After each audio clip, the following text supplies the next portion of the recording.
So if you are deficient in the solar plexus energy, you are going to be constantly needing like reassurance, like you need someone to tell you that they love you all the time or that you're doing a good job.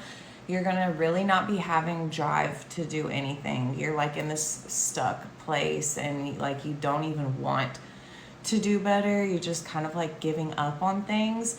You're gonna have like no self-confidence, which goes along with needing a lot of reassurance. You're gonna be a procrastinator. You're always gonna needing that approval. You're always gonna be needing some kind of stimulation to help you get through your day. I mean, that could go for caffeine, which maybe I might need to do a little work in my solar plexus. But like caffeine, or just getting like a rush, like an adrenaline rush through something that's not your own. So that's really going to be the deficiency of the solar plexus, is just, you can kind of tell you just like low level, you're missing that fire, that internal fire.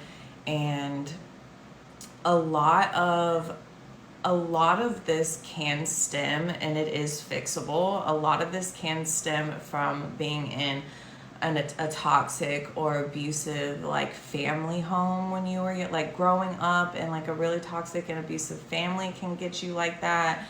Or even just a relationship that you've been in. It's really hard for some people to find that confidence in themselves and that drive to, if you've been beat down, it is really hard to think that you're even good enough. So it's really working on your solar plexus when you've been in a situation like that is like detrimental. Like that's what's missing. That energy is not flowing right. That energy is blocked, or there's just way too freaking much. And it's very beneficial for you to work on that solar plexus energy.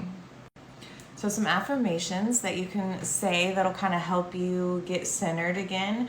You can do these in meditation. You can do these in front of your mirror. You can just silently say them to yourselves throughout the day when you're not feeling very good or when you're feeling great. Would be some things like, I am powerful. I step into my own personal power. I accept responsibility for every single part of me. I am confident. Things along those lines. You can make up your own. You can look up affirmations. I can post some later. And later today, I'll be posting some yoga stretches that open up that chakra. And stay tuned for that.